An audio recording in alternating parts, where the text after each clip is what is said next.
Hello, Archie Dunlop here with Talking Astrology with Archie on Friday, July the 3rd, 2026.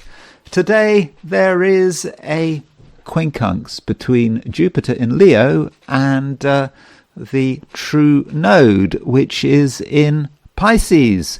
It sounds like an obscure aspect, but I think it might be of some significance, and as I go through my forecast for the 12 signs, I will in most cases be referencing this aspect. But first of all, let's look at the broad astrological situation for today. Here it is, chart set for noon today, Friday, July the 3rd, 2026, in New York. So the first thing to look at is, of course, the moon. Moon is very much in Aquarius. Moon is going to be, in Aquarius, all day, and the moon is not doing a huge amount, except it is making an opposition to Venus. I mean, that moon opposition Venus, moon in Aquarius opposition Venus in Leo, is a short-lived aspect, although you could say, well, moon is in Aquarius, Venus in Leo, so it doesn't necessarily matter if the aspect isn't exact. The point is, you've got moon and Venus in opposite signs, and so when you've got moon and Venus in opposite signs, the two sort of negative feminine planets in opposite signs, that's a kind of aspect that can be quite difficult to interpret.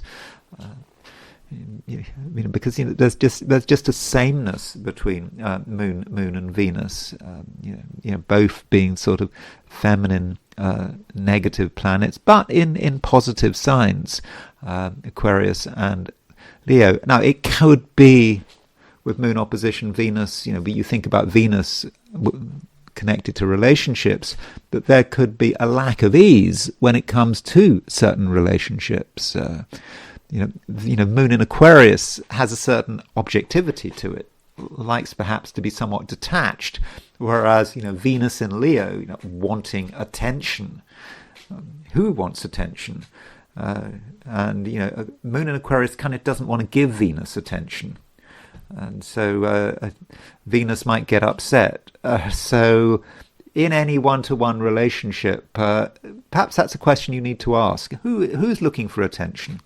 Who wants their ego to be flattered? And it might be you. Maybe you feel you've been ignored recently, and you need to be supported, or you're looking for a bit of praise. It could be the other way around. Someone has a high opinion of themselves. They're talking themselves up, and they want to be acknowledged and respected. I'm not saying that there's a right or a wrong way to deal with the issue. I think perhaps when you're dealing with an opposition, you can at least meet the other person sort of halfway. I think that is certainly possible. Now, moon opposition Venus can be overindulgent, taking something too far. Now that could be emotionally overindulgent, but then moon is in Aquarius, Venus in Leo. There's not two signs that aren't particularly emotional, so maybe it's not about emotional overindulgence. I mean, it could be material overindulgence. One thing about the positions of the planets today is that there is nothing in Earth signs. Okay, you've got Chiron in Taurus, South Node in Virgo, true Black Moon Lilith in Capricorn, but that's not quite the same. So there aren't any planets in Earth signs. So there's a certain lack of grounding and a lack of sort of material perspective.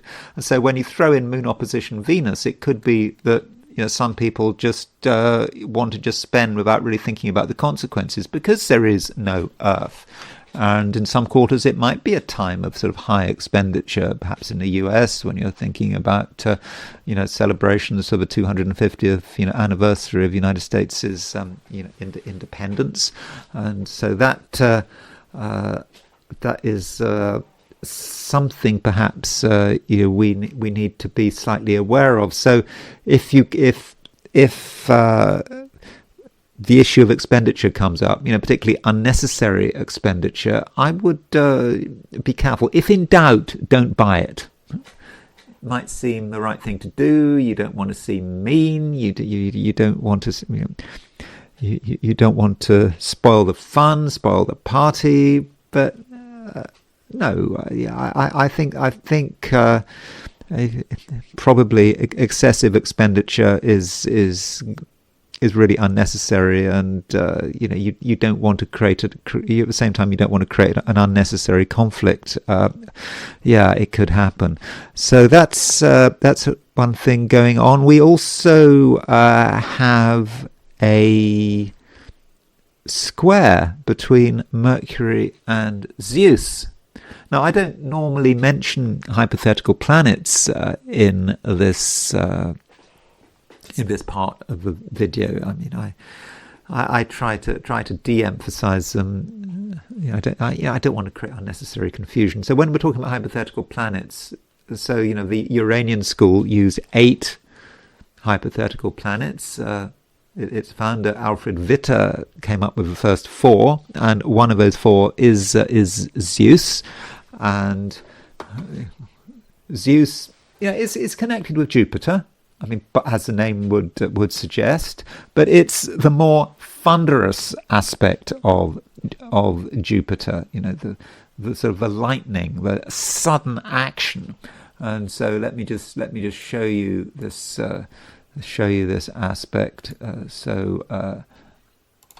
You see, there's Mercury going sort of retrograde, 25 degrees 40 Cancer, and there is Zeus at 24 degrees 47 Libra. So Mercury is moving towards that square of Zeus. It's not actually exact today, but I think there are reasons to believe that it might particularly manifest today. I'll just show you in a moment. But so if you think about Mercury, Mercury is about what is said and what is communicated. And so even though Mercury is retrograde, when it's square Zeus, it might be about saying something suddenly, unexpectedly, a communication that moves things on very quickly because no one is anticipating it. Someone says the last thing that anyone is expecting, and it has a sort of a dramatic result. And additionally, Mercury's use can represent just a degree of tension. Something kind of has to happen. And the reason why I am emphasizing this Mercury Zeus square is really connected with the midpoints. And so let's just look at the 90-degree dial.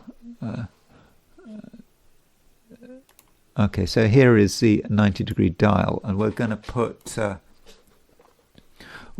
Mercury on the pointer. Where's Mercury gone?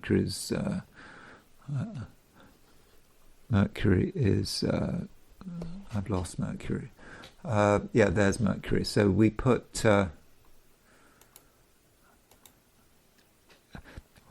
you see, okay, you can see that. Okay, so you can see how close on a 90-degree dial Mercury and Zeus are. Okay, so that's one thing to look at. But it has a certain relationship to Mars. So if we put Mars on the dial,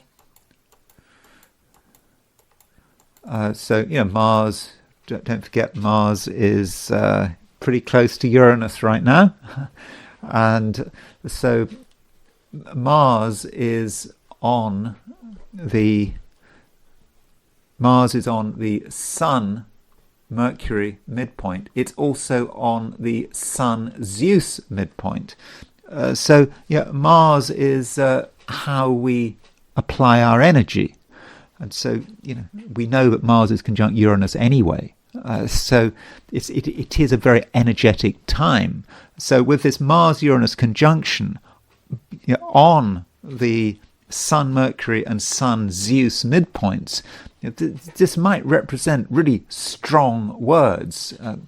People saying things which really are unexpected. It could be sort of announcements, statements, feeling that we have to move things forward through the right words and using words in a way that can be very dramatic.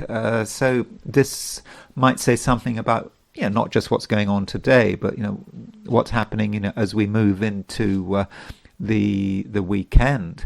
And as far as the Mars-Uranus conjunction is concerned, of course the Mars-Uranus conjunction is with us, and so this Mars-Uranus conjunction, I've talked a lot about it, and I do think that this Mars-Uranus conjunction is powerful, and yes, it can be dangerous. It can encourage us to do dramatic things. And there is this question about how best to handle the Mars-Uranus conjunction. And, I was looking at the comments to my video for yesterday. And, there's one comment I wanted to refer to. Of course, I'm not breaking any confidences here because comments are are public. Everyone can see them. So one comment that was made here by AMA03110, and AMA03110 said, "I have natal Mars in the 8th house at 3 degrees Gemini, and I went to the gun range today. No problem." Now, that is a perfect way of utilizing the Mars-Uranus conjunction. Now, you might think that is worrying, that I say, oh well, if you've got Mars-Uranus conjunction, you shouldn't play with guns, you shouldn't play with explosives. You could argue that is the absolute worst thing you should be doing while there's a Mars-Uranus conjunction, going to a gun range. But remember, a gun range, this is, I assume this is the United States, that MA03110 is talking about. Gun ranges I've never been to a gun range, but apparently they're quite sort of organized places where there's a lot of emphasis on safety and so on, and people know what they're doing. So what's happening is that a gun is being used, but in a very controlled setting, and a gun is a very Mars-Uranus thing. So what AMA03110 is doing is seizing the symbolism. This is the symbolism of Mars and Uranus. So using that Mars-Uranus symbolism, using her choice. There is a way of doing it. And it's also honouring the Mars-Uranus conjunction. So strangely, might seem strange, that by firing a gun in a very sort of organised or fairly organised and safe setting might actually be a way of, not just honouring the Mars-Uranus conjunction, but it could actually be an action of self-protection. This is how Mars-Uranus is manifesting. There is a choice about how Mars-Uranus is manifesting. So you're aware of Mars-Uranus, you make a choice, you're going to fire a gun, and that means that Mars-Uranus is not going to manifest in other less desirable ways. And I think that this is highlighting an important point in astrology. Astrology is a symbolic language, and when we see an aspect coming up, a difficult aspect perhaps, rather than run away from it, we should perhaps embrace it. So if we see, for example, Mars conjunct Saturn, Mars conjunct Saturn, could be related to frustration or death or whatever. You actually utilize Mars Saturn. That might be doing something, related to controlled violence, like doing martial arts. Or Mars conjunct Saturn could be going for a walk in a graveyard. Or if you're deaf, it could be working in a hospice, with people who are dying. So by embracing the symbolism with astrology, I think that this can be a self-protective action. Now, another thing happening today, which in a way is the headline aspect, is a quincunx between Jupiter and the North Node. And this it does say something about the, maybe the thumbnail title, how I'm sort of describing this video. With Jupiter in Leo, maybe that is about a dream. It's about wanting things to go really well. Because Jupiter in Leo, it's a great place for Jupiter. I mean, Jupiter rules the far signs, by night. It's an optimistic, fiery placement. It seems exciting, forward-thinking, and so on. But there is something else to consider.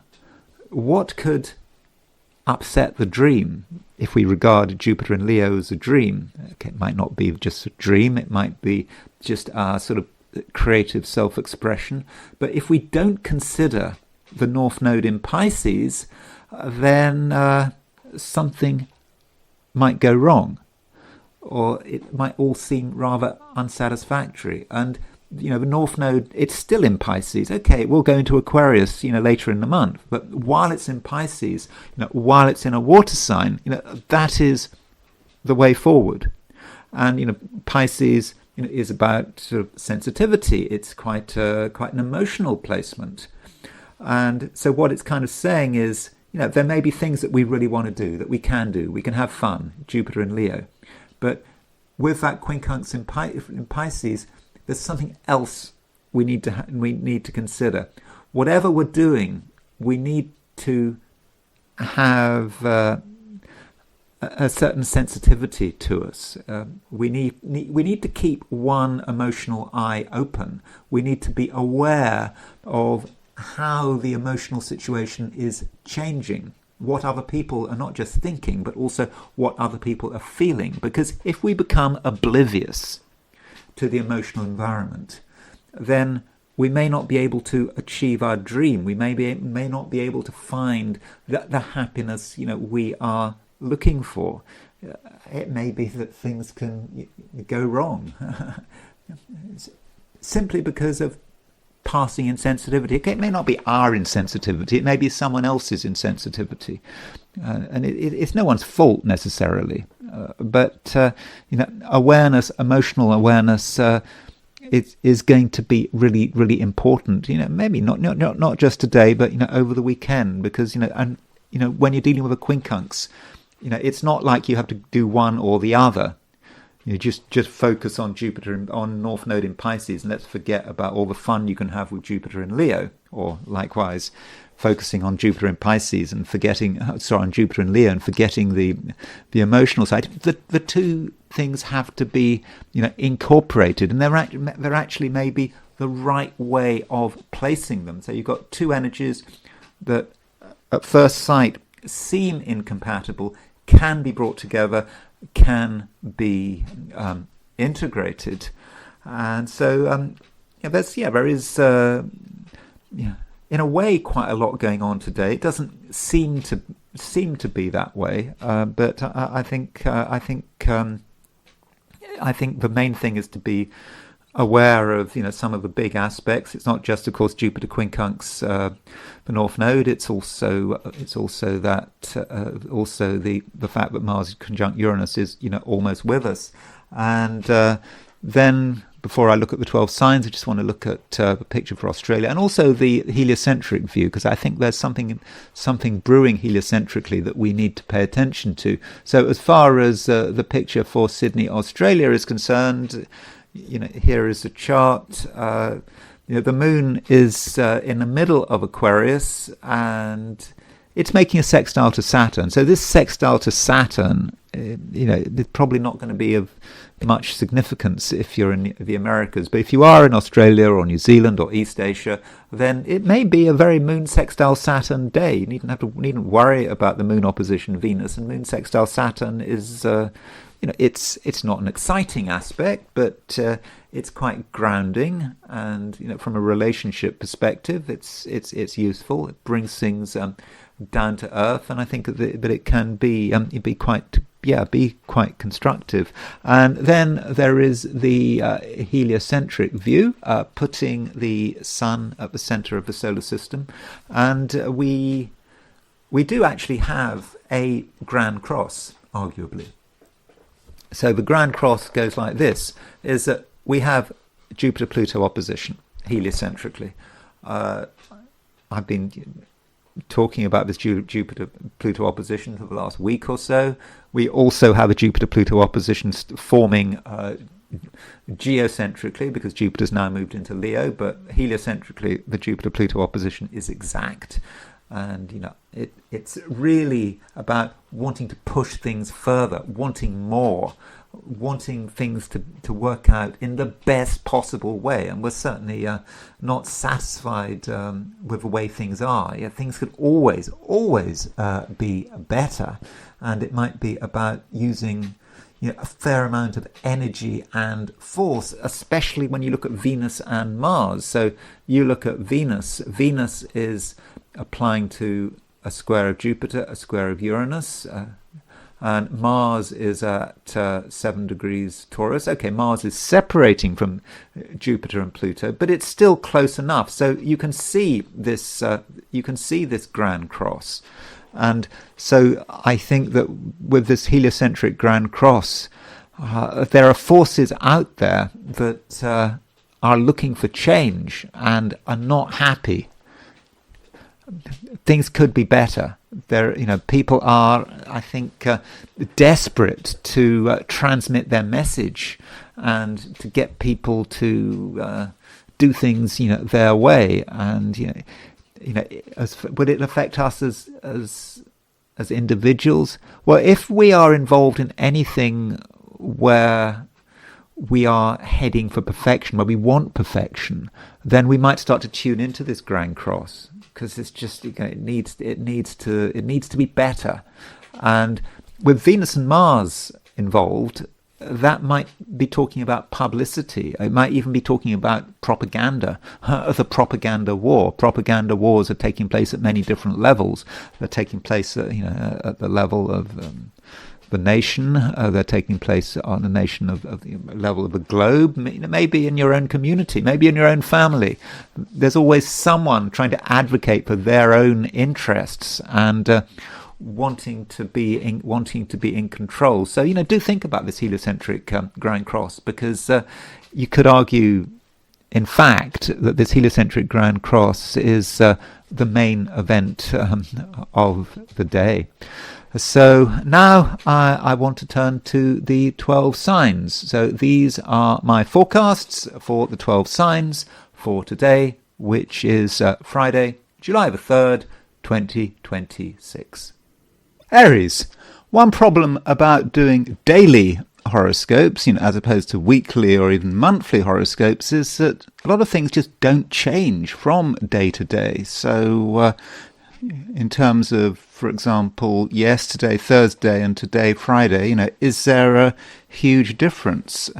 Is there anything new to report? I mean, you look at Mars making a conjunction to Uranus. Yesterday Mars was making a conjunction to Uranus. Mars is still making a conjunction to Uranus, and now it's even closer. So many of the things I had to say about this conjunction really apply to sort of today as well. And with this Mars-Uranus conjunction, I have to, urge you to be careful. I mean, after all, Mars is your ruler. It's moving to a conjunction with a planet which can be, quite disruptive and can be, accident prone.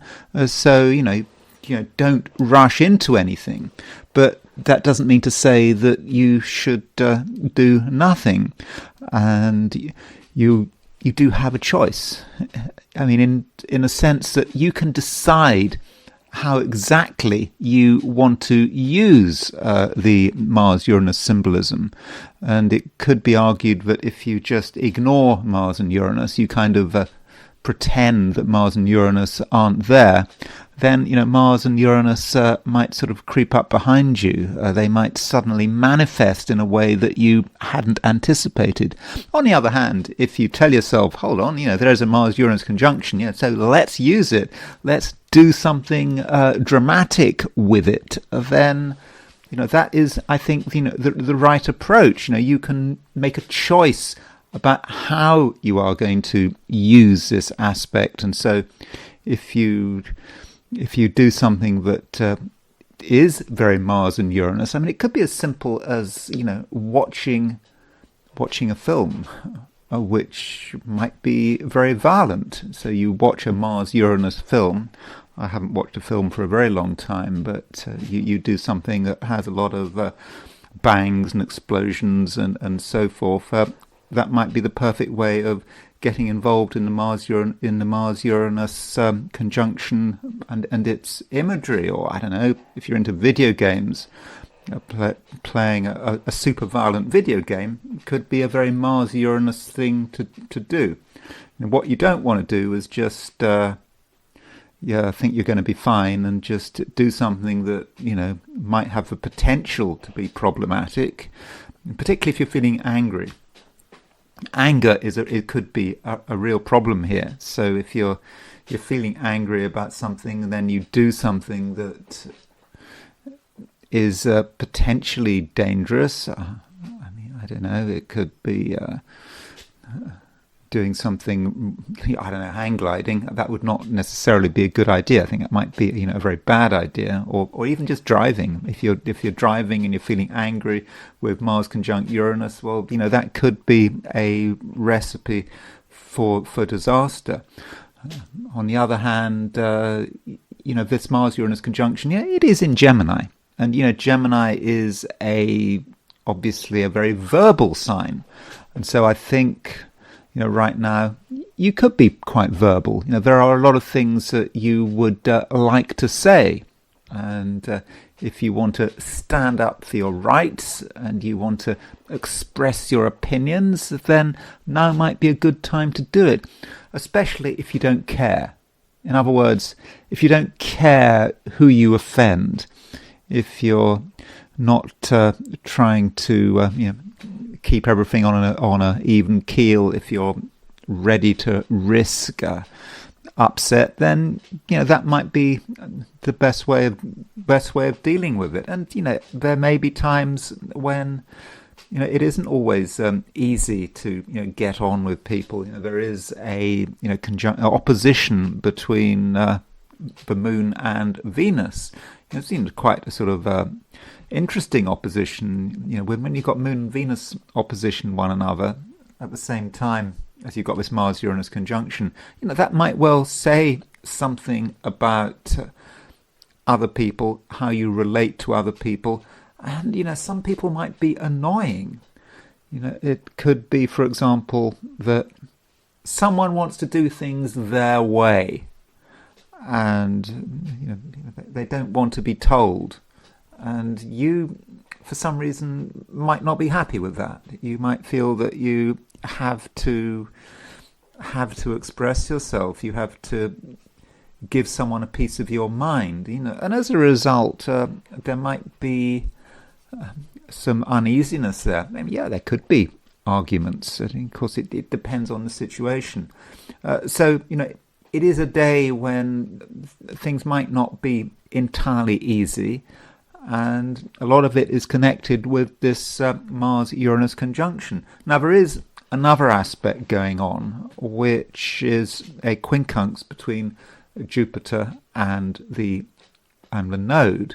And, this Jupiter quincunx node, it might seem rather obscure, but, astrologically, there isn't actually a great deal happening today. I mean, in terms of exact aspects. And so we're left with this Jupiter quincunx node, and in a way, it is the theme for the day. So we've just had Jupiter going into Leo, and of course, from an Aries perspective, having Jupiter in Leo is great. I mean, Jupiter is in a fire sign, and so you're feeling good. I hope you're feeling good about your own fundamental creativity. You're feeling that there are many things that you could be doing, and there is perhaps a growing sense of optimism here. But there's just something else you need to consider, and while the North Node is in Pisces, which is a water sign, and it's a sign that perhaps is quite different from your own sign of Aries.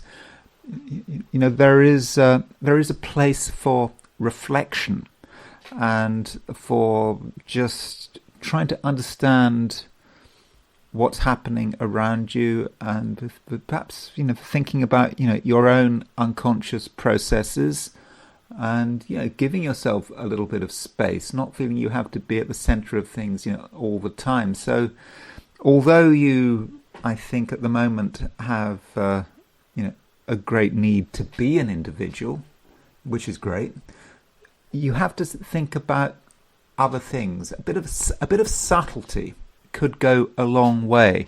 Making some effort to understand the emotional environment, I think that really would be useful. And you might find that if you were to do the first thing that comes to mind, the thing that just makes you feel good, that puts you at the center of things, that might not actually be the right thing to do. You do have to be subtle, and you have to make some effort, I think, to understand other people's sensibilities. In fact, to understand your own sensibilities.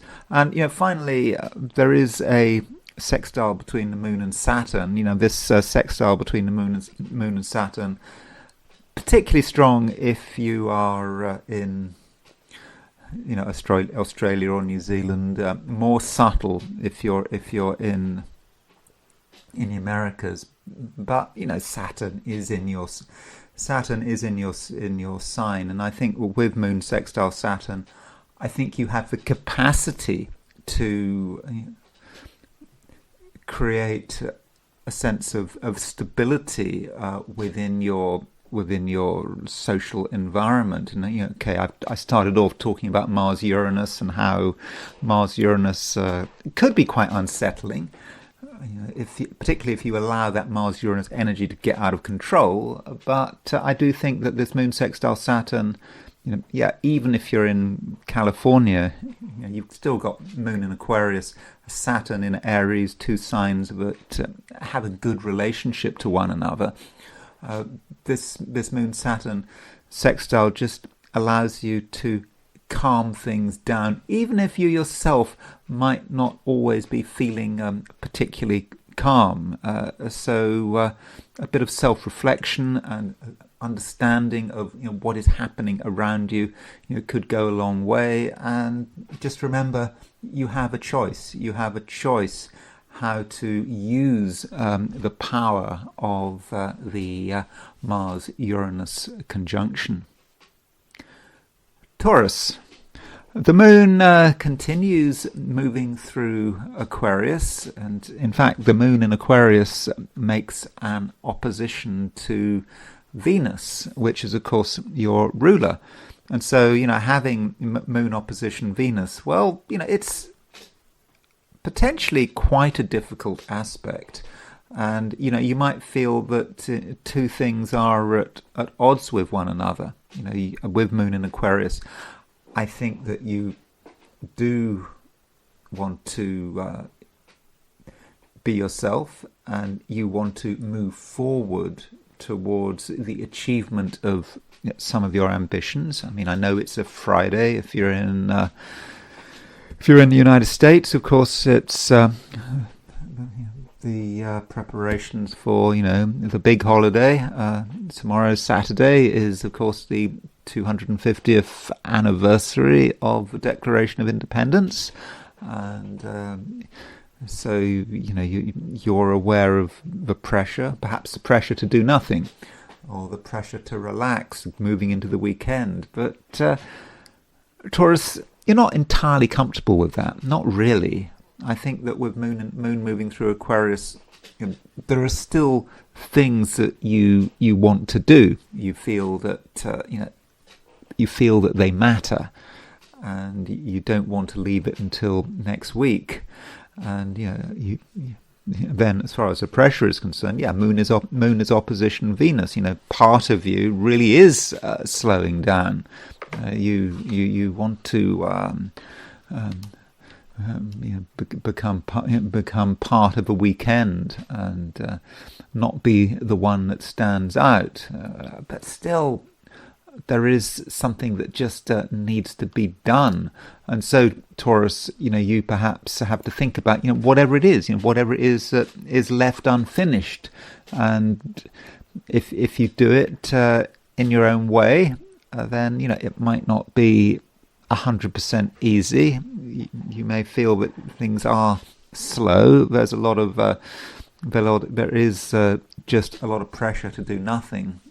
But if you can do that thing, whatever needs to be done, I think that you will be, well pleased with yourself. Even though, as I've already said, it might be quite difficult, but not impossible.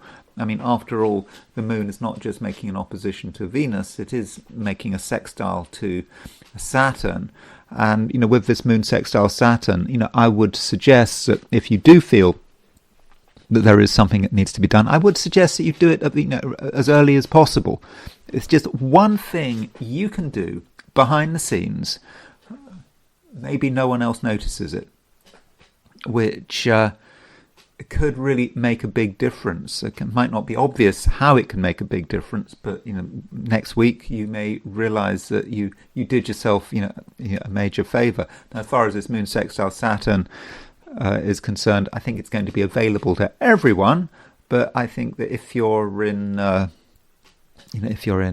don't know, Australia or New Zealand or say the Philippines, it's going to be easiest to take advantage of this aspect. Now, another aspect that I want to say something about is the quincunx between Jupiter and the North Node. And the quincunx, people sometimes discount the quincunx. I think it is an aspect that's important, especially if it's the only exact aspect. Like today, Jupiter quincunx. You could say that Jupiter quincunx the North Node is what today is all about. And as far as what it means, part of you would like to just disappear. I mean, you are a bit conflicted here. When I say disappear, I mean just disappear behind your own barricades. You may feel that you could do your best work alone and not have to consider anyone else. Why should you? In fact, do you have to do any work at all? I know there's a conflict here. There really is. But with Jupiter and moving through Leo, there's just a temptation to just see things in your own terms. See things in terms of your past, your boundaries, your own particular vital interests, whatever they might be. But that North Node is it's not a clash, but it's just an awareness that there is just something else to consider. Now, it might well have something to do with your social life, and that might link back. For example, if you're in the United States, this weekend, the Independence Day weekend, can be quite sociable, can't it? Can it? I don't know. I mean, I might live in the United States, but I find it difficult to fully relate to the various holidays happening in this country. But for some people, it can be quite a sociable time. There are people that you have to meet and supposedly enjoy yourself with, but it's not always easy. But especially with this Jupiter quincunx, the North Node. But the North Node is the way forward.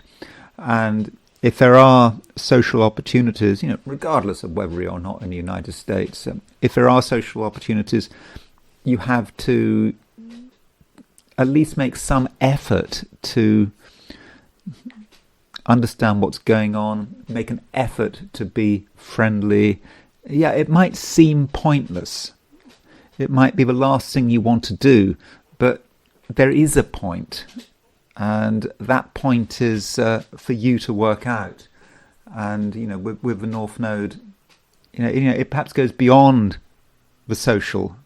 It's also about yourself and where everything is going. And if you just focus on your own particular space, then you are missing something. You could just be too blinkered, and in fact, your wider future, what could make you happy in the future, you need to pay attention to it. And so think about that long-term future, and think about how it contrasts with the way you are right now. And so do be aware of it, but at the same time, there's no need to get carried away. You can be sociable without getting overwhelmed by whatever's going on around you. So I'm not just telling you to spend all day, all Friday being with other people. I mean, that actually would be quite exhausting, and at the same time confusing as well. So you've certainly got to value your own space, but you don't want to get obsessed by it. Gemini, there is an obscure aspect. Well, it might seem obscure. As you know, I use the hypothetical planets, Alfred Witter's hypothetical planets. And one of his hypothetical planets is Zeus. And Zeus is, kind of similar to Jupiter. It's about sudden action. It's the aspect of Jupiter that is the thunder god. Just suddenly appearing, suddenly blasting things. That is Zeus, and Mercury is making a square to Zeus, because what's happening is that Mercury is, as we know, is retrograde, and it's moving towards that square, and so that might say something about you and how you are expressing yourself, how you're coming across, and it kind of ties in with the fact that we've also got a Mars-Uranus conjunction. This Mars-Uranus conjunction getting really close now, at the same time as Mercury is square Zeus, and this might mean that you are able to be pretty decisive, and the things you do, the things you say could catch everyone unawares. You could catch yourself unawares. So don't think that it's going to be a quiet Friday. Okay, you can have a quiet Friday if you want to, but you don't want it to be too quiet. Because I think Gemini, you are in a position where you can initiate, and further you can surprise. So if you want to spring a surprise, then I think you can, and it might indeed be the right thing to do. Perhaps some people are being complacent.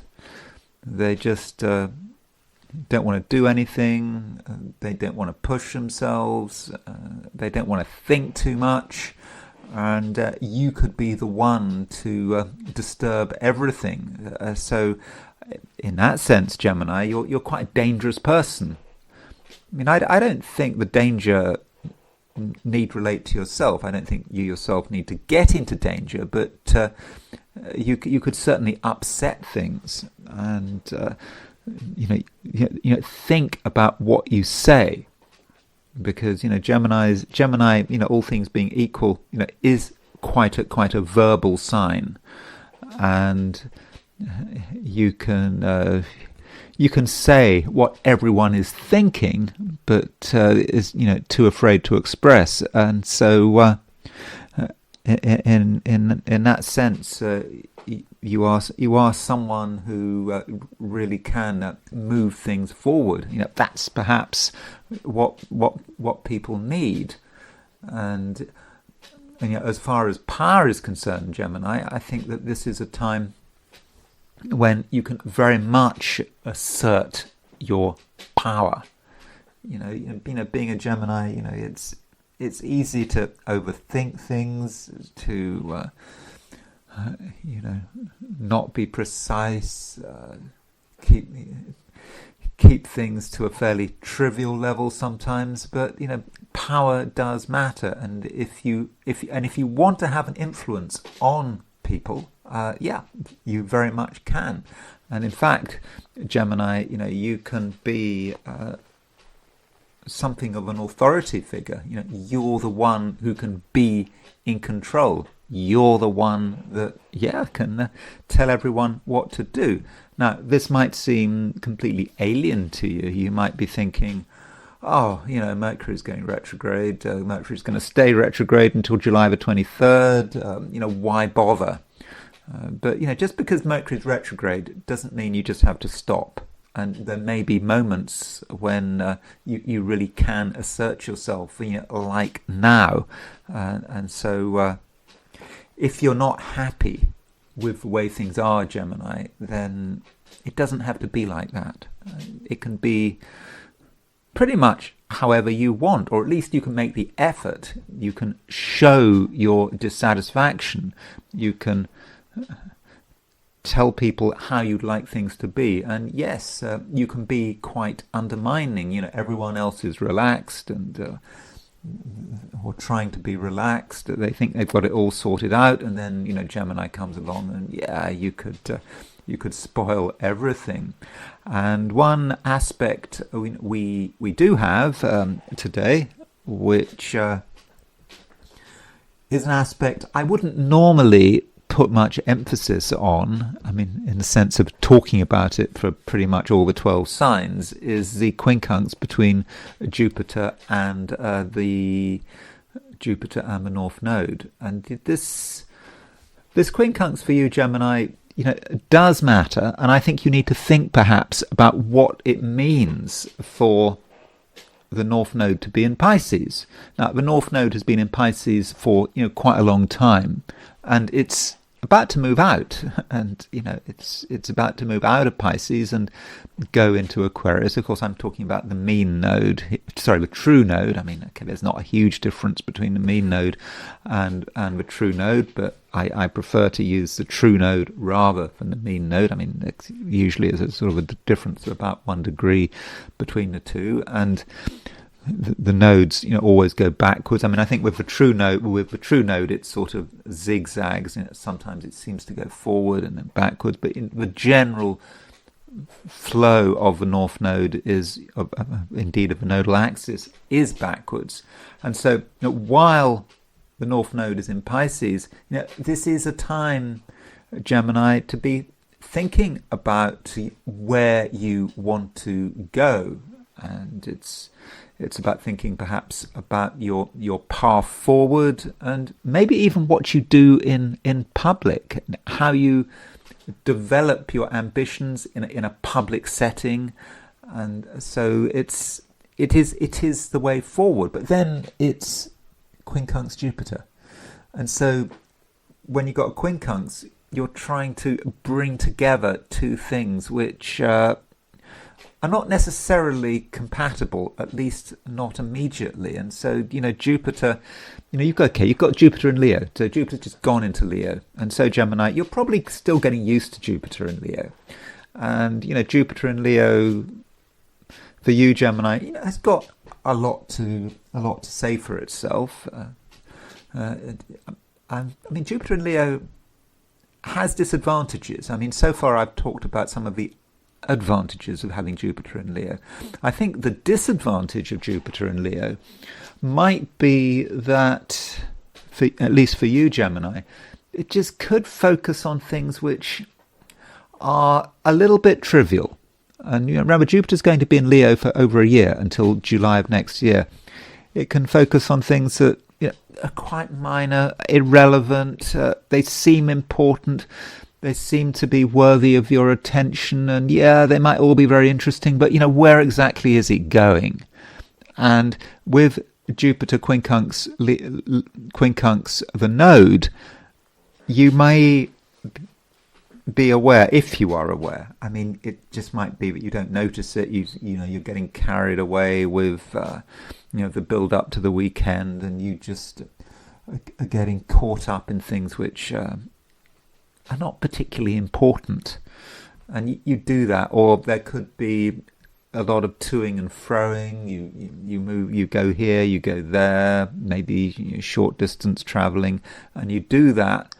And in doing that, you're missing the point. You're missing the big picture. You're missing the very thing you should be doing. And this might relate. It might relate to your ambitions. It might relate to your future, to something you've been working on that is important, which really might even be a little bit urgent. But you just get caught up in things which are trivial. You could even be blinded by trivia, and that is not something you want to happen. And other people may not always be helpful. It could be that someone close to you, partner, close friend, spouse, whatever, they're encouraging you to do something, or encouraging you not just to do one thing, but encouraging you to just waste your energies when you might be missing the one thing that really matters. So, Gemini, think about it. What is that one thing that matters? Make sure you do it, or you do it as well as is possible. Cancer. Moon is still moving through Aquarius, and it's in Aquarius all day long. I mean, I talked about the moon being in Aquarius yesterday, and when the moon is in Aquarius, from a Cancerian perspective, it's a time when you're not feeling especially sociable. I think you're thinking about things that are important to you, and that's good. I think that right now, as I was saying yesterday, you're quite good at verbalizing things which may be quite emotional, and you can see that certain things are quite complicated. And it's important to investigate, to understand what exactly is going on, and realizing that whatever things seem on the surface, it's just not quite like that. And Cancer, you have the capacity, not just to go into things deeply, but to realize that nothing is quite as it seems, and you can ask the questions that that need to be asked. And asking those questions, it might not be that you have to ask any particular person the questions. It could be that you're just asking yourself the questions that matter. And so you think about things, you analyze them, and you realize that things aren't entirely straightforward, and other people may not be entirely straightforward.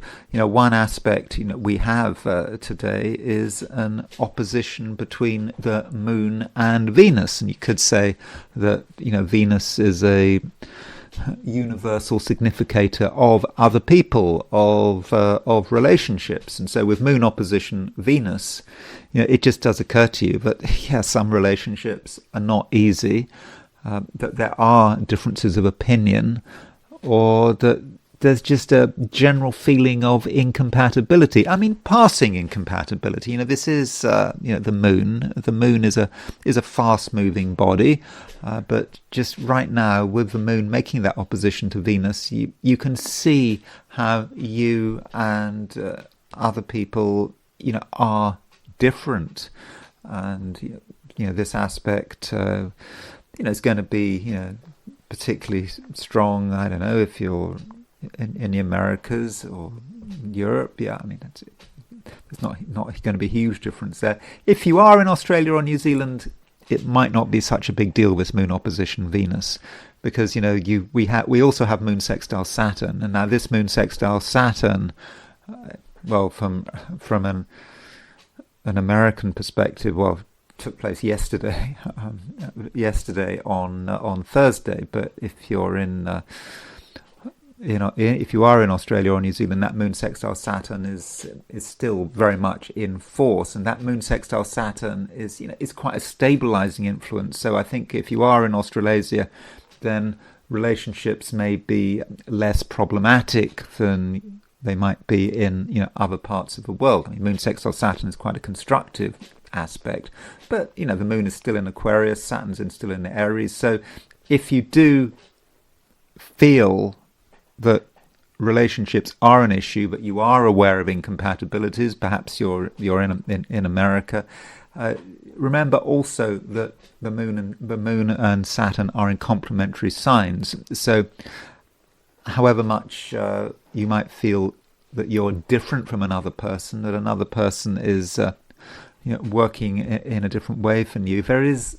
nonetheless a way to sort of calm things down. Things needn't get out of control. And I don't want to exaggerate. I mean, this moon opposition Venus, it's not necessarily a hugely important aspect, but you just feel just a certain unease. And as far as the main aspect of the day, I mean, is there a main aspect of the day? Well, I think the main aspect of the day is a quincunx between Jupiter and the North Node, and with this Jupiter and the North Node, it does have an impact on everyone. But as far as how it impacts you, Cancer, Jupiter's in Leo, and Jupiter is potentially about money while it's in Leo. I mean, after all, Leo is a sign following Cancer, and so it might well be that even though it is a Friday, you've got the run up to the weekend. Despite all of that, you might feel that what you have is important. What you've got in the bank, your possessions. You're just aware of that. But with Jupiter quincunx North Node, you are being challenged. You're being challenged to look at things in a different way, in perhaps a more sort of eternal and spiritual way. It's not about thinking about just the present. Nothing lasts forever. The North Node is really asking you to get a perspective on things, and because of that Jupiter quincunx and North Node, there's just some danger that some Cancerians just get over-focused on the material. You just see things in a material sense, and I think that this may be particularly an issue because we don't have any planets in Earth signs. There's Uranus, Neptune, Pluto, even the outer planets are not in Earth signs. And so when you've got no planets in Earth signs, there can be overcompensation, thinking too much about money, thinking too much about material possessions, and once you get caught on that, it could spoil things, and you just might forget about the broader picture. And so do be aware of that Jupiter quincunx North Node. It's not like you have to give up all your worldly goods or anything like that. and if something crops up of a financial nature, sure, you might have to pay attention to it, but you have to integrate things. And when you're dealing with a quincunx, you are dealing with integration. That is one way of looking at it. It's not like the quincunx. One planet in the quincunx is a problem and should be avoided. No, you need to consider both. Sure, Jupiter is in Leo. This is a time, Cancer, where the material side of things does matter. You have to pay some attention to your finances, but not to the exclusion of all else. Not to the exclusion of your broader destiny. Where exactly it is that you are going. From in a spiritual sense. So just be aware of that. And another aspect we have, a kind of interesting aspect, is a square between Mercury and Zeus. So Mercury is moving through your sign, and it's squaring a hypothetical planet, and you can't actually see this in the chart. So if we open this chart up and temporarily look at the hypothetical planets. So if we do that, so there's Mercury and there is Zeus. You see, Zeus is at 24 degrees Libra, and so Zeus is quite an energetic force. It encourages you. It encourages you to increase the pace, especially on a verbal level. This is Mercury, after all, in Cancer. So I know Mercury's retrograde, but Mercury of course is a verbal planet, and it might be, Cancer, that suddenly you just feel that you have to say something, and that is the nature of Zeus. Zeus is quite a sudden force. So when we're looking at Zeus, it's a hypothetical planet, but it's kind of connected with Jupiter. I mean, I know that Jupiter and Zeus are the same thing. I mean, Jupiter is Jupiter and Zeus, the same god. Just one is Latin, one is Greek. So one is Roman, one is Greek, but the same thing. But Zeus is the more thunderous nature of Jupiter. And when you're talking about thunder, it's about your sudden intervention. You suddenly feeling you need to say something, and you perhaps say something that could be quite disruptive, and it just may be necessary to be disruptive, particularly if someone is misbehaving. There's something going on, maybe in your own home, that you feel you have to respond to, and if you do respond, and it doesn't take much, it just takes a few words, that could actually have quite a dramatic impact. Is it going to be a good thing? Well, sometimes you can say the wrong thing. Sometimes you can cause a lot of disruption for no benefit. So just bear that in mind. And I'm not saying that anything dramatic will happen, but just be aware of that energy, which I think is it's quite strong at the moment. Leo. So Jupiter is, of course, in your sign, and hopefully you're enjoying Jupiter in Leo. I mean, it is, it's a great place for Jupiter to be, and you're feeling a sense of your own power and your own capability. And when you're dealing with Jupiter, you're talking about vision. Having a vision. Just an understanding of what the future can deliver. That's great, and I would just encourage you to make the most of Jupiter in Leo. And it's also good that Jupiter is going to be in Leo for such a long time. Jupiter is in Leo until the end of July next year. But right now, Jupiter is making a quincunx to the North Node, and this quincunx. I would suggest that you take it into account. And so what we're dealing with a quincunx is an apparent sort of incompatibility. Two energies are both manifesting, and these energies kind of appear to be going in kind of different directions. So you think about Jupiter and Leo. I've just talked about Jupiter and Leo. It's a very positive and actually quite simple energy. But then Jupiter is making an 150-degree aspect to the North Node. Now, the North Node is in Pisces. It's not going to be in Pisces forever. But while it's in Pisces, because I'm talking about the true node, in the first degree of Pisces, while the North Node has been in Pisces, and it has been in Pisces for some time, this has been a time when, in a way, the path forward for Leos has been about tuning into your own feelings, understanding your capacity for emotional depth, and that, of course, has been, I think, quite healthy. You've got to be balanced. You've got to look at all possibilities, and so with this North Node in Pisces, it's quite reflective. It's really very different from Jupiter and Leo. Jupiter and Leo, it's fiery. What are we going to do now?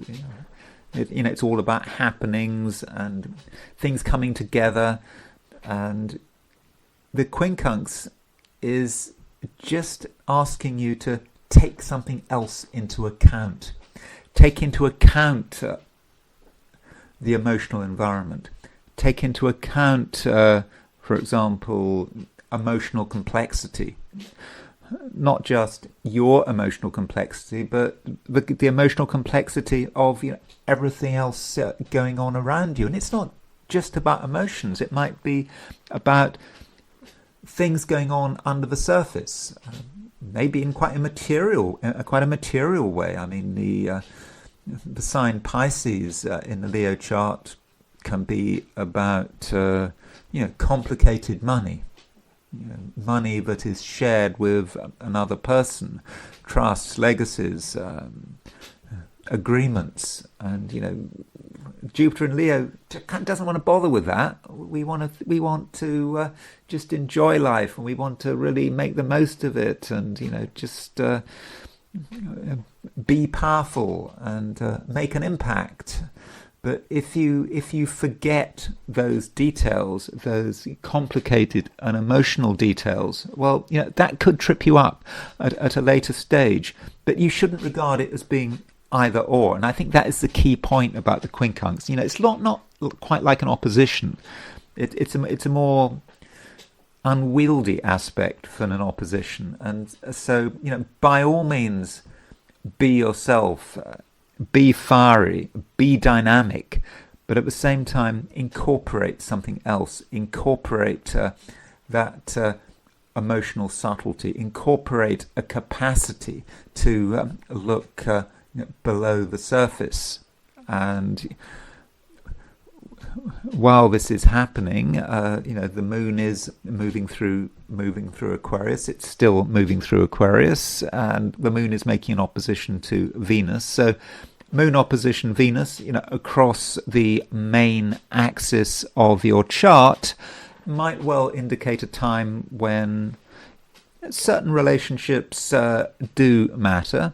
Maybe because they're more complicated than they seem to be on the surface. Even if there aren't complications, I think there are certain other people that have to be dealt with, that you have to understand and perhaps accommodate your needs with their needs. It's not something that you necessarily want to do, but you have the capacity to do it. I think that you do have the sensitivity to understand other people, perhaps helped by the fact that there's this quincunx between Jupiter and the node. And additionally, if you make the effort, Leo, I think that you can get on with people. It's not so difficult, but yeah, you do have to make the effort, and it is about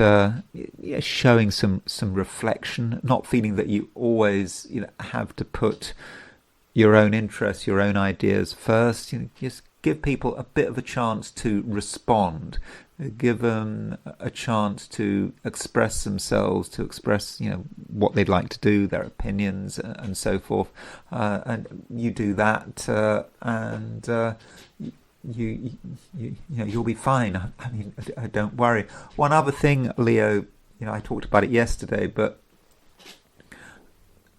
Chiron is still making a square to Jupiter, so Jupiter is not just receiving a quincunx from a north node; it's also getting a square to receiving that square from Chiron, and so Chiron. Okay, that square was exact yesterday, or even the day before yesterday, but it's still very much in operation as you move into the weekend, and with that square, it might be that you feel that there's something that you just have to do which is not what you want to do, something you have to address, and you may even have to take some kind of a social risk with Jupiter square Chiron, or if you're working over the course of the day, Friday, then there is a certain lack of ease. But it may be that you have to express an opinion or do something which is a little bit unusual. You may even have to go out on a limb because you have to, because just something crops up, and okay, you could, strictly speaking, avoid it. You could, just keep things simple for yourself. But if something does crop up, it might be important that you deal with it, straight away. That you don't allow things to just I don't know, simmer, rot. Because the situation might be different on Monday, because if you don't deal with something on a Friday, and if it does crop up, then it may be more difficult to deal with on in a few days' time. So it's not something you want to do. It might be annoying, but if you feel you need to stand out, then you need to stand out, and that just can't be helped. Virgo. Mercury is making a square to Zeus. That's an obscure aspect, isn't it? Why am I mentioning this? Well, there's not a great deal going on astrologically today, Friday, so we need to look at everything that's going on. And okay, I don't think that the Mercury square Zeus, is exact today, but I think it's certainly worth considering. So you think Mercury's retrograde, and with Mercury going retrograde, you might think, well, there's nothing much that has to be done. You just wait until Mercury goes direct in a few weeks' time. But with Mercury square Zeus, I think you have the opportunity here to do something, or indeed to say something. So what we're thinking about with Zeus, remember, Zeus is a hypothetical planet. It's rather controversial, Zeus. I mean, Alfred Witter at the beginning of the 20th century, he came up with these 4 hypothetical planets. His co-worker Sigrun came up with another 4, but Zeus is part of Witter's original 4 hypothetical planets, and Zeus is related to Jupiter, but it's the more sort of active side of Jupiter. It's Jupiter perhaps as a quite sort of thunderous influence, as something suddenly happening. And with Mercury square Zeus, you can make things suddenly happen. And it might, for example, be what you say. Mercury is the communication planet as well as being your ruler. So you suddenly say something and it has a huge impact. No one's expecting it. It may not just be about words, it could be about your actions. And so with Mercury square Zeus, there might just be a certain tension to you, Virgo. Okay, you could do nothing, say nothing. You could just leave it be. I mean, I don't know, it's the end of the week, you're moving into the weekend. Why create trouble if you don't have to? But you just may not be able to help yourself. Why just remain nervous, remain tense if something has to be said? And if you do something with Mercury square Zeus, the impact may be quite powerful, and it may or may not be desirable. But sometimes, Virgo, you just have to do something, and it kind of links also with the fact that Mars is making a conjunction to Uranus, and this Mars-Uranus conjunction is getting closer and closer. The Mars-Uranus conjunction, okay, it's exact tomorrow, Saturday, but today, Friday, is it the end of a working week? In the United States, are people working today, Friday? Because it's a big holiday. I don't know. But if you have a chance, before the weekend with Mars conjunct Uranus, you might just feel that really something needs to be done. It may be an opportunity. Even you see something, and you look at it, and you may be able to take advantage of it, but you have to be quick. I think you have to assert yourself. You have to be very clear about what your opinion is. You can't spend ages and ages analysing it, because you might miss your moment. And when you see what needs to be done, it's not just about taking sudden action. It may also be about having to go through lots of different things. You may have a set of procedures that are just sort of hardwired there. It's like you see these videos on YouTube. Maybe I see these videos on YouTube because that says something about my warped mind. YouTube just gives me what I want to see. But you see these videos about these people preparing for a nuclear war. These people in nuclear bunkers. These I don't know, U.S. Air Force officers or whoever handles who is in these nuclear silos. I think these films are from the 70s or so, and they're completely trained in order how to launch a nuclear weapon, and they have all these codes, and they have to open these boxes and padlocks and synchronize things and get the confirmation from Washington DC or whatever else they have to do. But the point is, these people are trained to go through a set of procedures, and they've been trained so much they don't have to think about it. They don't have to moralize about it. They just go and do it. Now, it may be, Virgo, that you likewise have been trained with a set of procedures, and it's not about launching nuclear weapons. It's just about doing something you just know how to do.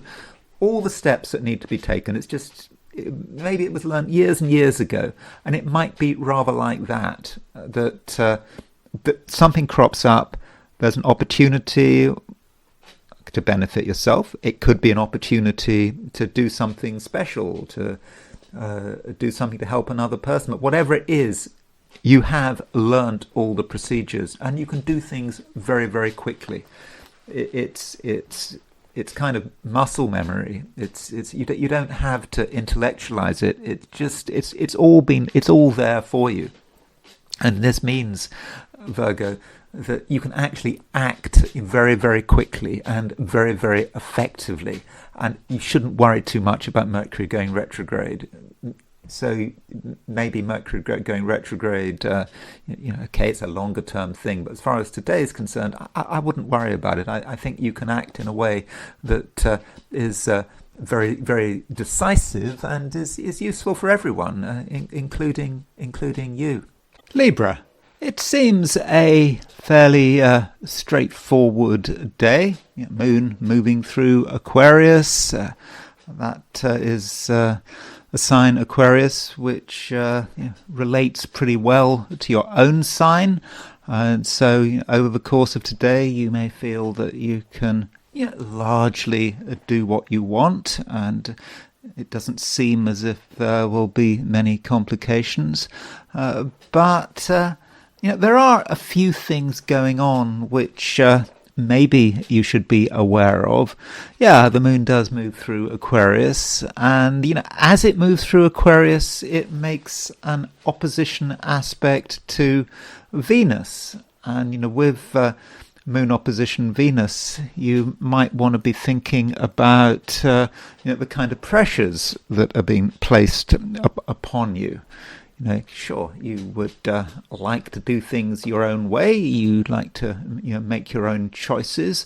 But part of you is quite sociable. You're a Libran. Librans do like to think about everyone around them. They understand that humans are not a solitary species. You like to be part of a group to some extent. And the pressures of other people, the pressures of the group, may, in some respects, be at odds with what exactly it is that you want to do.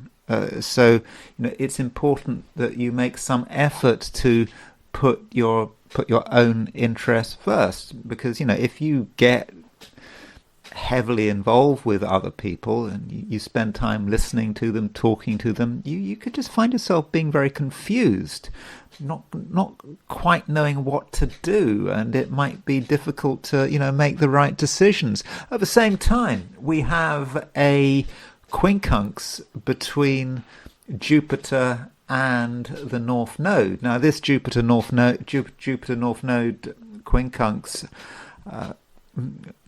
is arguably the main aspect of the day. And so, with Jupiter moving into Leo, I've said some nice things about Jupiter moving into Leo. Jupiter in Leo might represent your hopes, your wishes, even your dreams, and you're kind of quite easy about that. And it might at times feel that some of the people around you kind of reflect your hopes as well. So socially, it kind of looks okay. But then quincunx, the North Node, quincunx, it represents something you have to bring in, something you have to recognize. And the North Node has been moving through Pisces for some time. It's getting ready to move into Aquarius. I think later in the month, the North Node moves into Aquarius. I'm talking about the mean node here. I mean, a mean node and a true node, are pretty close to one another, usually within about a degree. Now, as the North Node is right at the beginning of Pisces, there are some things to consider.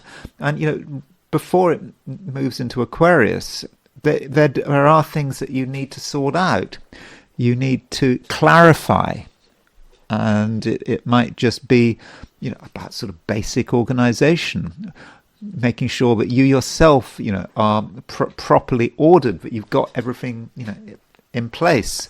And it just might well be the case with Jupiter quincunx North Node that social pressure is preventing you from just sorting yourself out. Maybe there were things that you're trying to work on. Maybe there are things that you've been trying to work on for a year or two. You've been trying to make sure that everything is in order, but it hasn't always been easy. And you're just getting it together, and then the weekend comes along, or the build up to the weekend. It's Friday now, and it could just turn into complete chaos if you were to let other people have their way. If you were to be, overly sociable, and it's not like you have to be unsociable, but you have to get your priorities right, and you have to make sure that everything is how you want it to be before you listen too hard to other people and their needs and their demands and so forth. And at the same time, some people can be exhausting. If you spend too much time listening to people, being with people, you've only got so much energy, and you might then find that you've sort of run out of energy, and you just haven't got any time for yourself.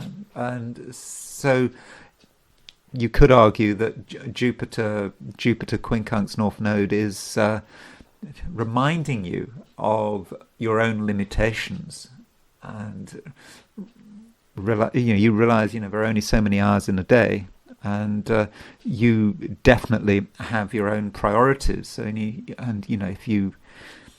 If you just think about other people, you don't think about yourself, then it's quite possible that you're overwhelmed. So I'm giving you a bit of a warning here. I mean, I don't want to over dramatize, though. Absolutely not. It's quite possible that you can naturally find the right accommodation, putting your own interests first, but not completely ignoring other people. So getting that balance right. But if you have to make a choice today, Libra, then I would be inclined to put your own interests first, even if there might be a lot of pressure to do things other people's way. And additionally, don't forget that Mars and Uranus are really close now. I mean, Mars and Uranus are about half a degree apart, so that Mars-Uranus conjunction is as good as exact. It might be exact tomorrow, Saturday, but with this Mars-Uranus conjunction, that can also say something about external pressure. What kind of pressures other people are subjecting you to, how other people are behaving, and if you spend too much time observing other people and responding to other people, taking them too seriously, taking them at face value, then that could also be exhausting. And you need a certain amount of stability. You need enough stability to do whatever it is that you need to do. And as soon as you start seeing people misbehave or being sort of over dramatic, then maybe you should just make your excuses and start focusing on what is important to you. Scorpio. Well, I can't help but mention the conjunction between Mars and Uranus. I mean, I know it's boring, but it's just really close right now. Mars is within half a degree of Uranus.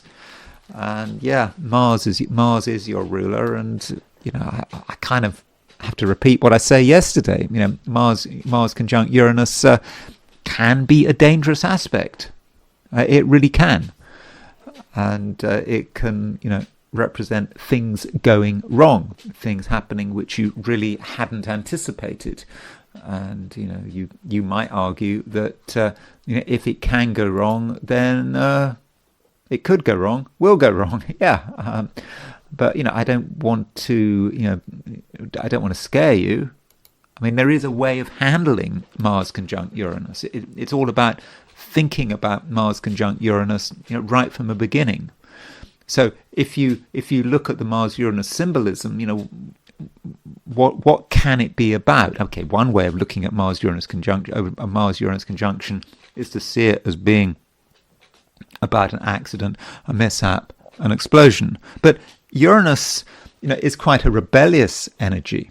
It's about, expressing your desire for freedom.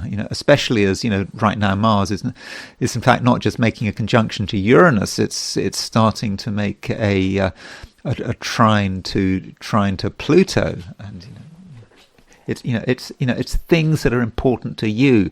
It's areas in which you need to take a stand.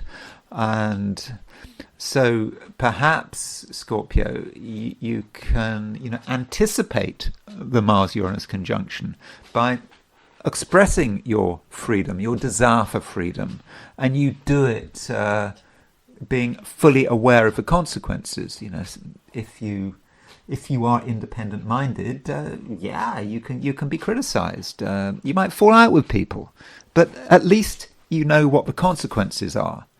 I mean, you compare that with just sort of blithely going through the day without really thinking about very much, and Mars-Uranus conjunction can just catch you unawares because you're not well, you could say you're not honouring the Mars-Uranus conjunction. But if you honour the Mars-Uranus conjunction, you incorporate it into your daily life in your own way. And Mars-Uranus conjunction, yeah, it's about expressing your freedom. It's about doing something that does relate to Mars and Uranus. It's not a day, for example, for sitting on the fence. It's being very definite. It's perhaps even being stubborn. I mean, Uranus can be, a very stubborn planet, and I think that is, really, a good preparation. And also, make sure you do things, in your own way. I mean, the moon is in Aquarius. I mean, the moon, okay, it's not ruler of Scorpio, but it has a relationship to you right now because, it's in a fixed sign. Scorpio is a fixed sign. Uranus in Aquarius is independent-minded, and, do put your own interests first. And, the moon is actually making opposition to Venus.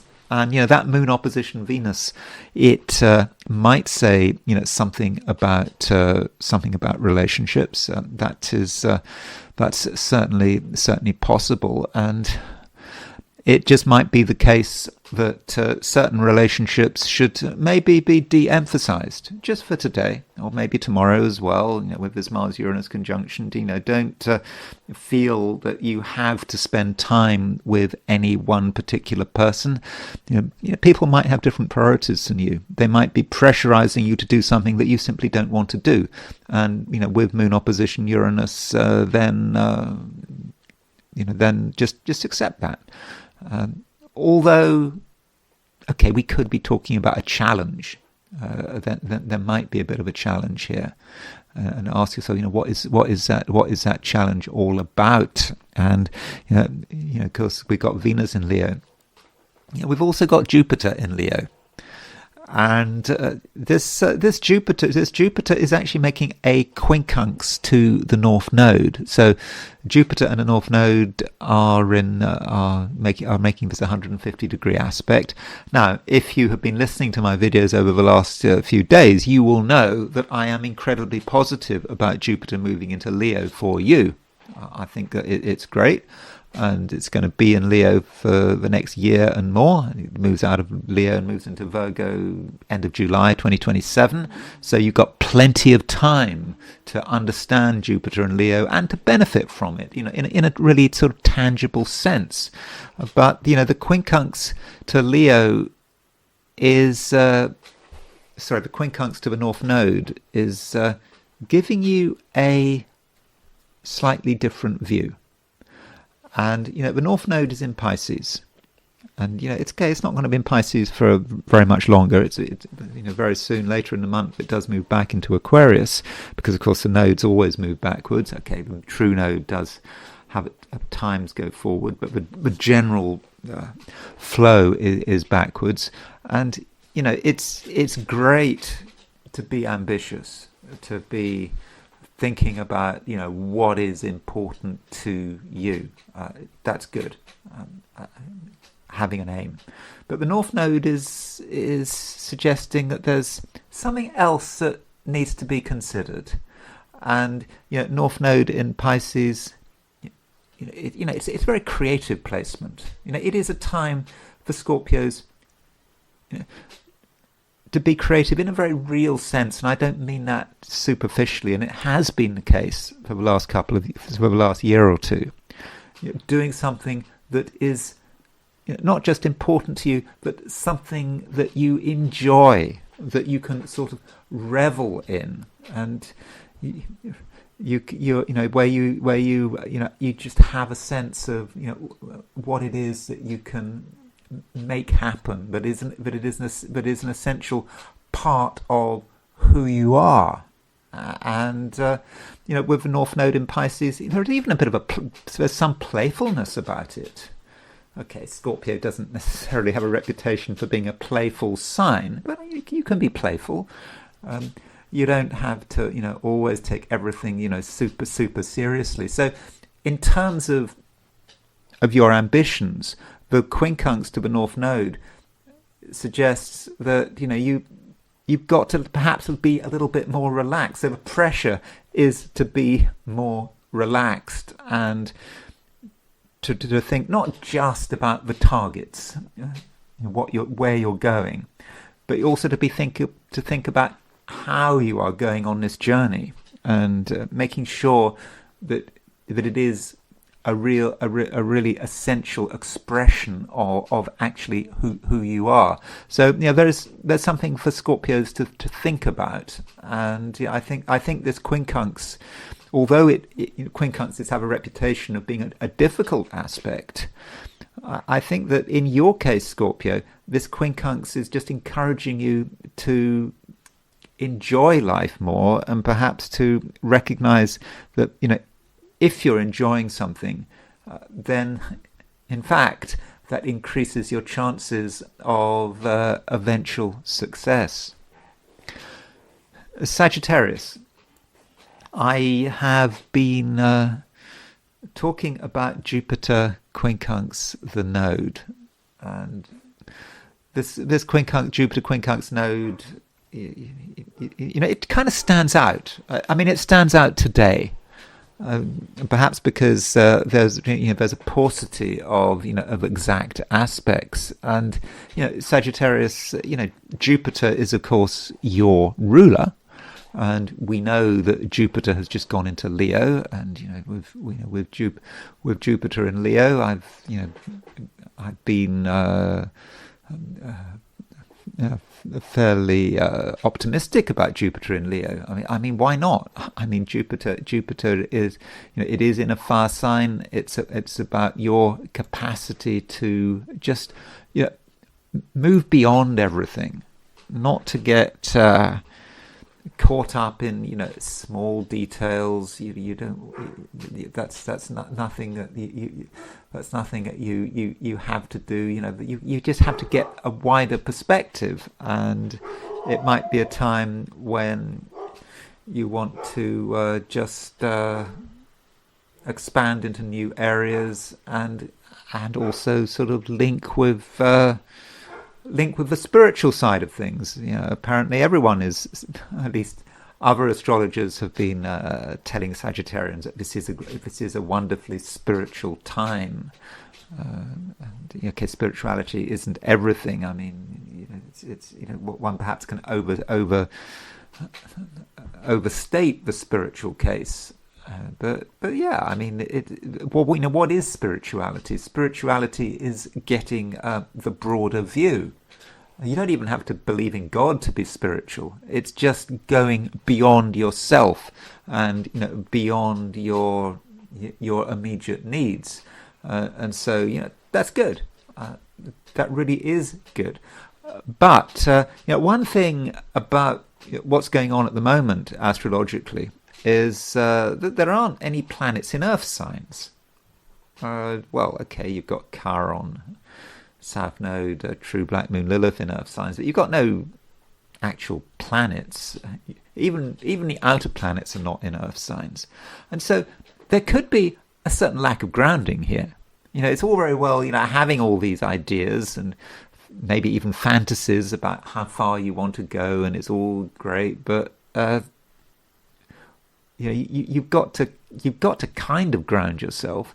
I mean, in fact, in any spiritual pursuit,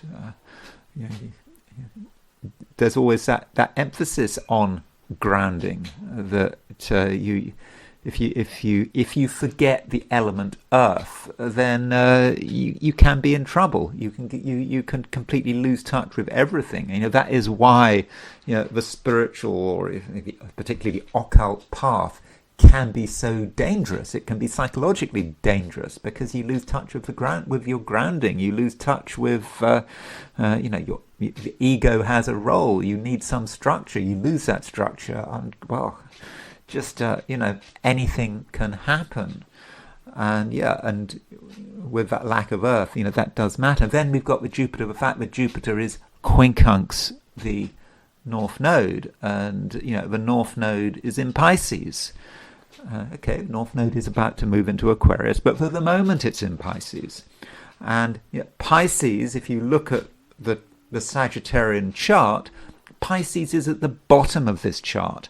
Pisces is all about that grounding. Even though there are no planets in Earth, of course Pisces is not an Earth sign, but in a way for Sagittarius, Pisces has a strange groundedness to it, just for you. And so it's important, Sagittarius, that you do keep one foot on the ground. You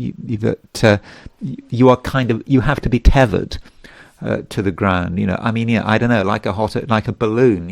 If you need to make sure that you have your peg to the earth, because it's just so easy to sort of float away. So, wherever you're going, whatever your ambitions might be, just make sure that you're able to keep it real. And you can do both. I'm not telling you that you cannot be spiritual, that you can't explore extraordinary and weird things. I'm not telling you can't do that, but I'm just saying that you also need to consider, what is real, and focusing on the real world. And while this is going on, we have a conjunction between Mars and Uranus. This Mars-Uranus, I've been talking about it for a long time, but this Mars-Uranus conjunction is getting pretty close now. It's within 0.5 degree, and it's in your opposite sign. And so this Mars-Uranus conjunction might well say something about relationships, about other people, how other people are behaving, and you might be surprised by other people's behavior. It just didn't occur to you that someone could behave like they do, or like they did, or of course, because Mars and Uranus are both in Gemini, it can be about words and what people are saying. And you might hear something that just hadn't occurred to you, and it could be shocking. But you do have to recognize that maybe, or you should perhaps recognize that Mars conjunct Uranus, being in Gemini is the sign which you are least aware of, you are least conscious of, because it is your opposite sign. But it's also a sign which, in a way, is an integral part of who you are. So, if something happens which is unexpected, it could be talking about, some shift in your own psyche, something that you yourself, are not recognizing. So don't rush to blame people if they do something unexpected, or if they say something that seems offensive. Just think about it and ask yourself, what does it say about you yourself? So that's something that you really should be thinking about. Capricorn. The moon continues moving through Aquarius, and in Aquarius it makes a sextile to Saturn at the beginning of the day, and then right at the end of the day, or towards the end of the day, it makes an opposition to Venus.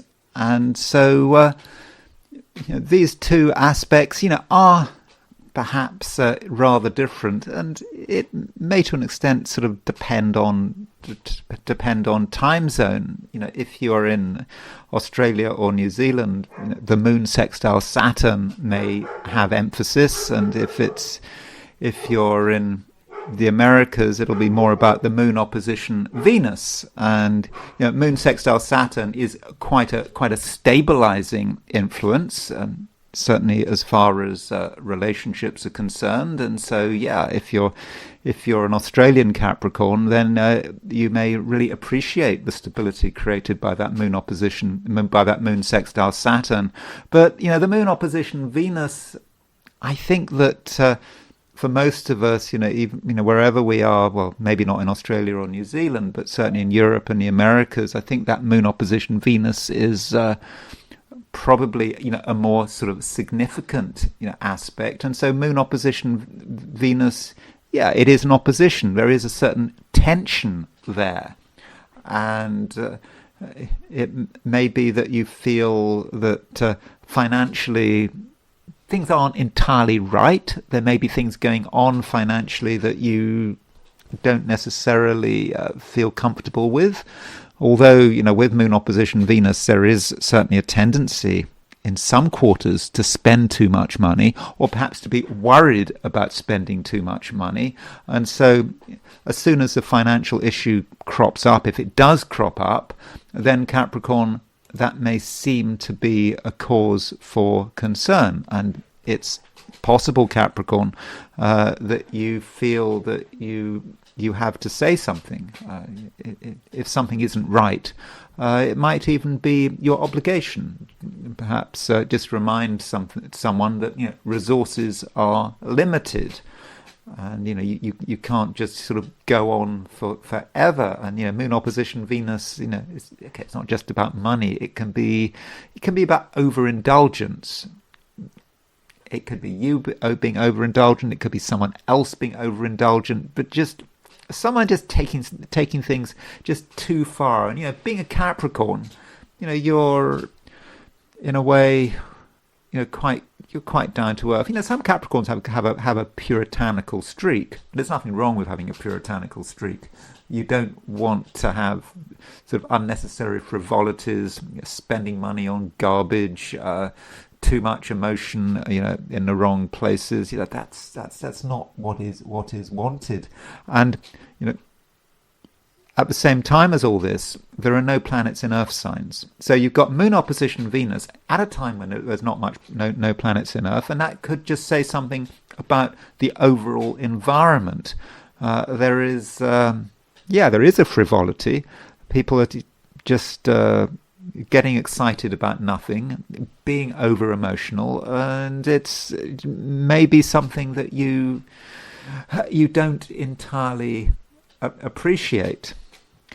And at the same time, we have a quincunx between Jupiter and the North Node, and I'm talking about the Jupiter quincunx North Node for most of the 12 signs. And you have just had Jupiter changing sign. So everyone's had Jupiter changing sign. So Jupiter has moved into Leo, and Jupiter moving into Leo for you. I don't know to what extent you're feeling this sign change, but with Jupiter moving into Leo, Capricorn, you may have become slightly more serious. You may have observed yourself becoming more serious. You maybe think that if you want to get things together, if you want to move forward, that you have to kind of do it on your own terms. And in a way, Jupiter and Leo may be encouraging you to be, more secretive than usual. Perhaps you take the view also that there are certain things that just other people don't understand, so there's no point in talking to them about it. But this quincunx to the North Node is a challenge, and it might well be a communication challenge, because with North Node in Pisces, North Node has been in Pisces for I don't know, the last year or two, and the way forward with the North Node in Pisces is to be communicative, not just through loads of talking, but just to be emotionally communicative, to pick up on other people's feelings, to look at not just at words but body language, what people are not saying as well as what they are saying. And there is a way to understand people. And with Jupiter quincunx the node, there's some danger that you might forget that. You perhaps might find yourself retreating, putting up the drawbridge, and just not bothering to listen. And you can by all means protect yourself. Yeah, you might even want to put up the drawbridge. Nothing wrong with that, provided the lines of communication are still open. So however complicated things seem, you can't shut out the outside world. And in fact, Jupiter can actually be in a situation where it actually works quite well with the North Node. I mean, it's not easy, but you can be safe, you can be protected, you can be getting involved with stuff that is quite intense and quite personal, but also you can understand what's going on, and you can really understand what's happening around you, and you're aware of the news. The news flow does matter, and you understand also what's happening behind the news. So with that, this Jupiter quincunx the North Node, it's not an easy aspect, but I think that it's an aspect that you can certainly utilize. And another aspect we have is a square between Mercury and Zeus. Zeus is a hypothetical planet used by the Uranian school, and Zeus is quite dramatic. It's kind of a side of Jupiter, but it is the thunderous side of Jupiter. And so when you bring Mercury and Zeus together, this might be sudden communication. So it kind of continues on the theme that I was talking about with Jupiter quincunx and node. Is about what is being said and how you respond to what is being said. And so let me just show you this square between Zeus and Mercury. Let me just turn on the hypotheticals to show you. See, there is Zeus in Libra, square Mercury in Cancer. Now, this square is not it's not just about today. I mean, it's going to be around for the next few days as Mercury retrogrades and makes the exact square to Zeus.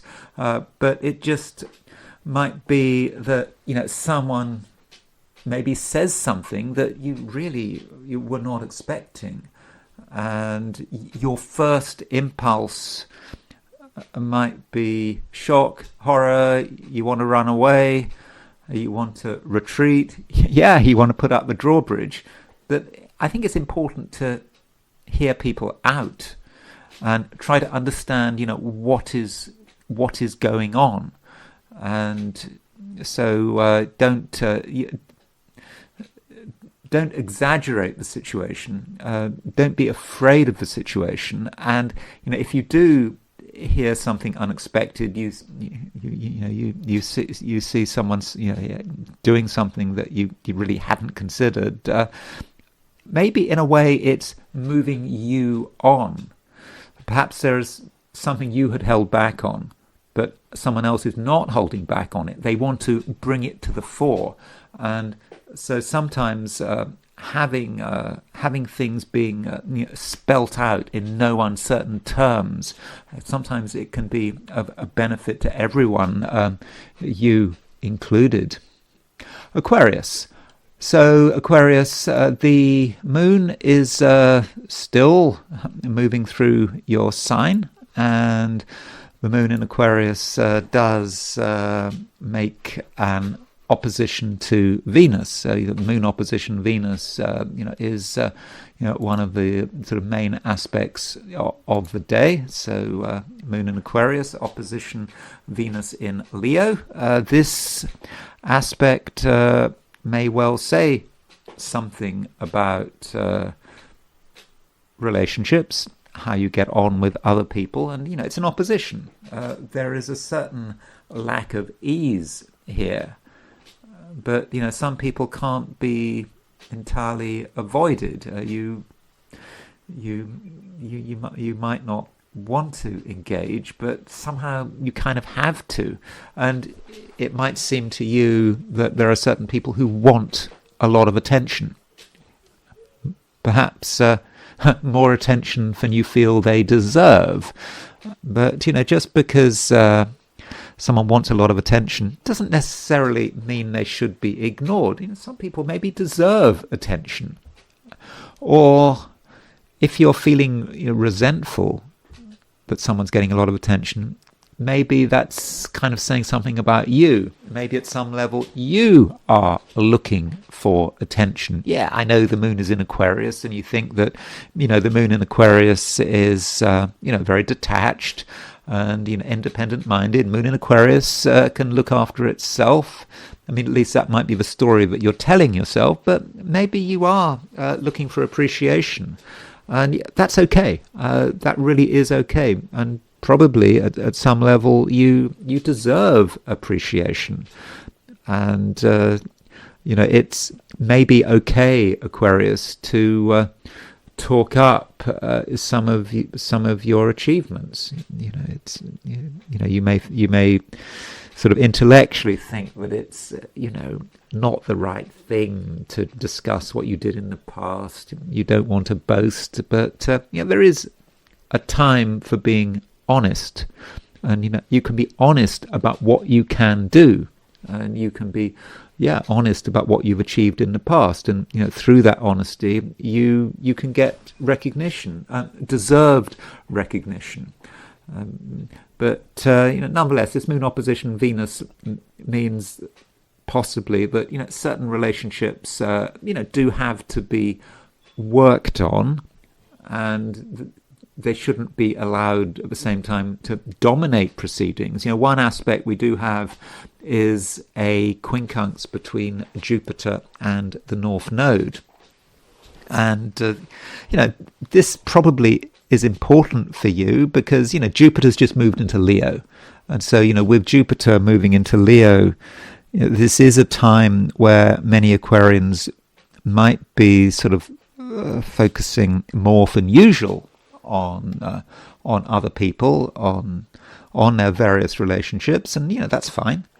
But the clash with the North Node, the North Node is in Pisces, and that North Node in Pisces is, from an Aquarian viewpoint, quite material. It might say something about money and how money is being spent, and it could be that where there is a relationship, there is also a financial pressure. And it might be about other people and money, how other people are spending money. It may be that being in a relationship has a financial cost. And so, by all means, put a lot of effort into building a relationship, getting on with someone, but it shouldn't be at any expense, and I mean literal expense, because relationships, they can be expensive, and also financial issues can sort of crop up, and this applies, not just to things like marriages and romance. It can also be about partnerships, business partnerships. So it might feel that you and someone else can cooperate, but cooperation can have a cost, and you need to make sure that the money side of things is sorted out at an early stage, because if you forget about the money and you think that things will just sort themselves out all by themselves, you might be sort of disappointed. Nonetheless, this shouldn't take away from the fact, Aquarius, that you deserve attention, and I think that you're going to be helped by the fact that right now, Aquarius, you have your own charm, you have your own sort of attractiveness, which you might actually underestimate. But right now you are becoming more noticeable, and there's something about you that is interesting, that people are attracted to, and it's the kind of attractiveness that requires you to an extent to be an individual. It's not about you just trying to be a nice person. That's not entirely what is required. So if you show your quirkiness and you show your individuality, I think, Aquarius, that does in the end boost your overall attractiveness. Pisces. At the beginning of this video, I talked about a quincunx between the North Node and Jupiter. And people don't talk much about quincunxes sometimes, but I think this quincunx does matter. Especially as there aren't many other aspects around, at least today. I mean, I know that we've got Mars conjunct Uranus, and that is a major aspect, and it's exact tomorrow on Saturday. But it's not exact today, and the quincunx between Jupiter and the true North Node is exact today, and that matters for a number of reasons. Firstly, Jupiter is your ruler, and it's just gone into Leo, and secondly, North Node is moving through Pisces.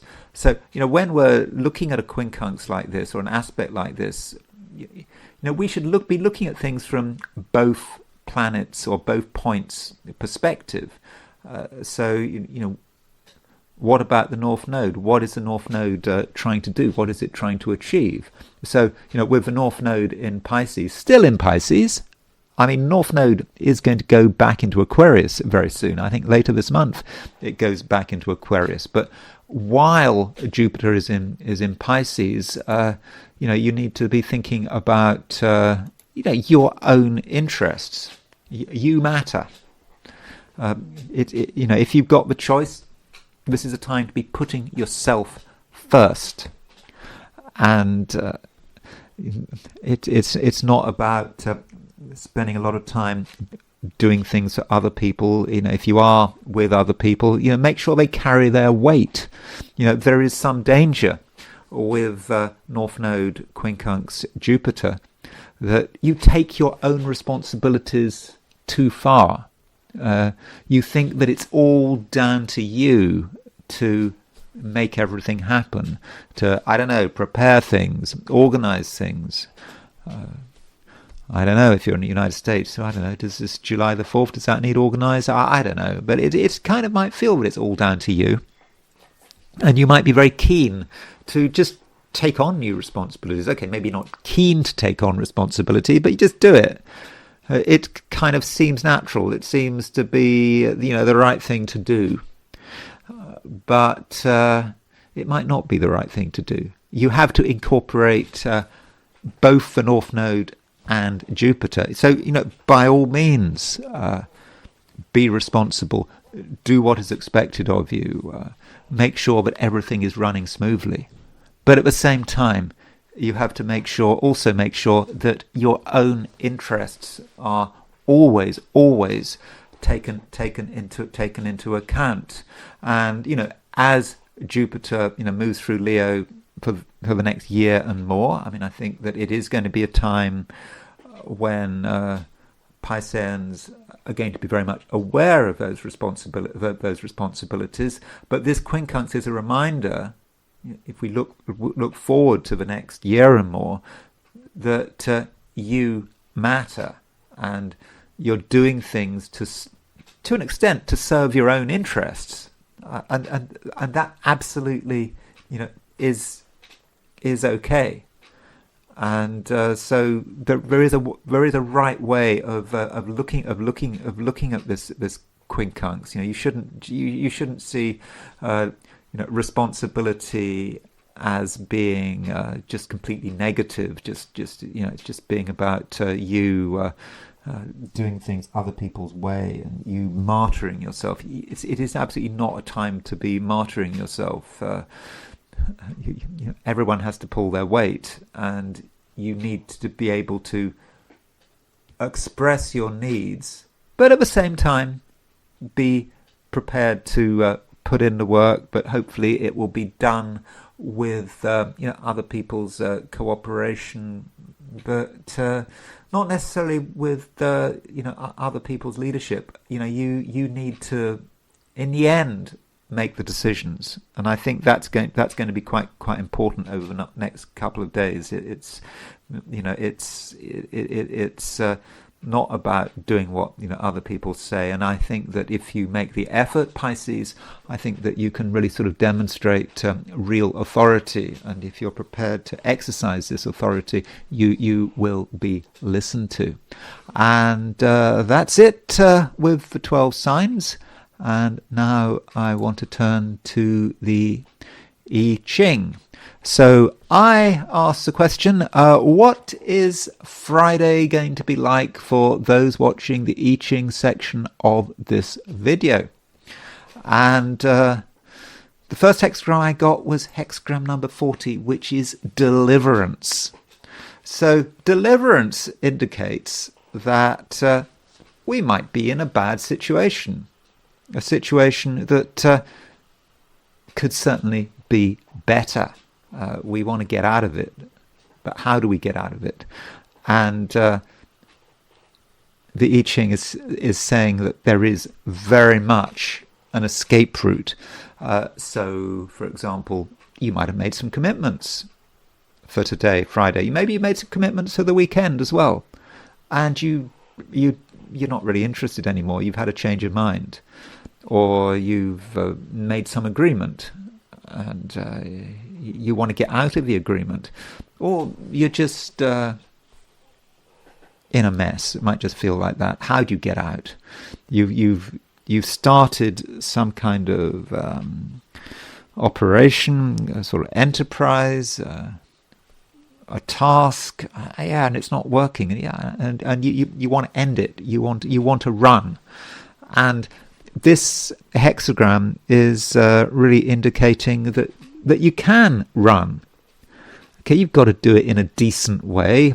Maybe you have to make your excuses, but don't assume that other people are not going to listen to you. So if you explain why you can't do something, why something is inconvenient, and you might like to do it at a later stage, but not now, that's fine.